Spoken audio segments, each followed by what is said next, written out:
Okay, great. So let's welcome Moses, who's going to talk to us about websites. He's the chair of the District Innovation Committee. So please give a hand to Moses.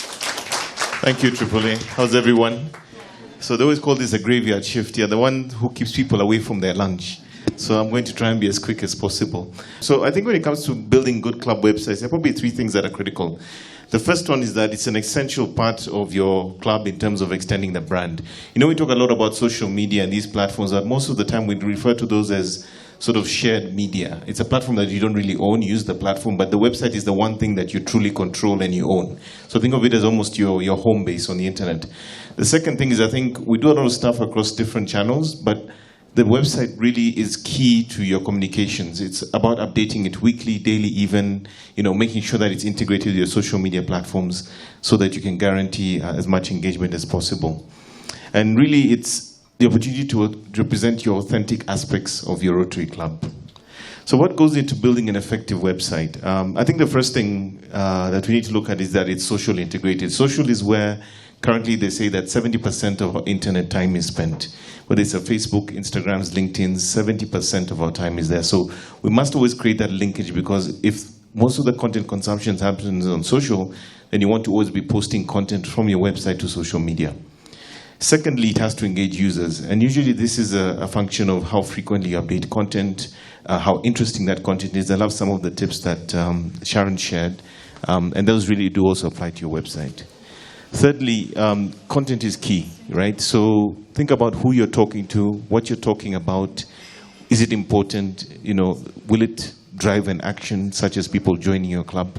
And we've had that happen many, many times at our club, at the Rotary Club of Karen, because of the website. And then lastly, is it stakeholder focused, right? So it's not about one size fits all. Sometimes you're talking to the media, sometimes you're talking to other Rotarians, sometimes you're talking to, other types of stakeholders. And think about how you can package content for different personas.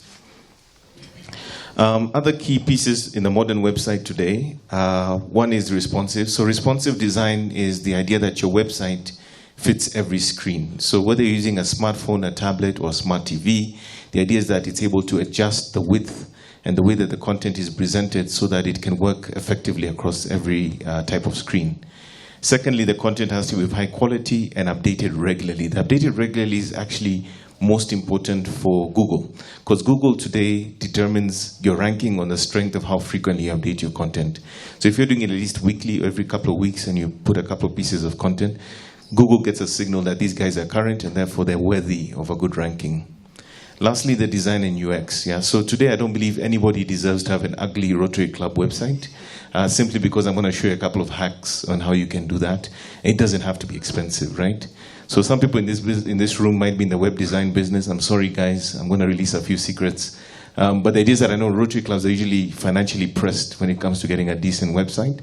So I'll just talk a little bit about some of the things you can do to keep the cost low, but also have a decent website. The most critical things that matter are, first of all, your content strategy. So high quality, regularly updated will give you top ranking. Secondly, social media. So whenever you post content on social media, the more it gets shared and liked with a link back to your website, Google picks up that signal and knows that this is good content. So the more popular your content becomes on social media platforms, the greater your ranking on Google.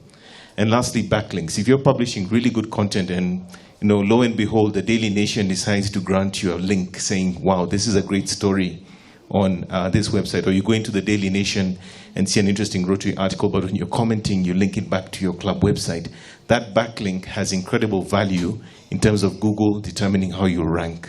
So as much as possible, try and build links that come back to your website, because Google's primary way of determining the importance of a particular story or piece of content is how many backlinks come to it. The platform that we recommend strongly is WordPress. So WordPress is easy to use. It comes from the world of blogging. Today, it runs over 75 million websites. 27% of the world's websites run on it. It's flexible, it's user-friendly. We've built the district website, the timeline, and also a lot of the stuff we're doing for DCA. All of that is running off WordPress. So that's a platform we recommend. As a district, we're using it, and we strongly recommend that that is what you should build your club website on. Another technology that Google is insisting that everyone uses today is something called accelerated mobile pages. What this means is that if you use WordPress, there's a simple software we call a plugin. It's a one-click installation. When people are running mobile devices, your site will load in less than 1 second. Okay? So what it does, it creates a copy of your website on the Google servers, and once it detects a mobile device, in less than 1 second, it delivers your website. The two benefits are obviously a good user experience, but also your search engine ranking improves on the basis that you're using this technology. Whenever Google or Facebook get behind a platform or technology, you 100% have to try and adopt it. So these are the hacks. How can you build a cheap, beautiful website, sometimes without even using a designer? Is you buy a theme on a website called Theme Forest. Anyone in the web design profession knows this website. It is usually something in the region of $30, $40, $50. You buy it, and then if you have somebody with some design capability or web designer, they'll be able to customize it for you for a very low price, and you'll have your website. It's not the perfect solution. Obviously, custom-made boutique websites will cost much more. They'll render better. But we're in the business of communicating and not investing millions of shillings in building websites. So this is one of the ways that as a club, if you have a credit card, determine that I have beautiful ones even for charity-based organizations. You can find one, install it, get your web designer guy to customize it, or even an individual can do this, and you have a decent website. Other things to consider, website security. I'm bringing this up because SSL became a standard in July last year.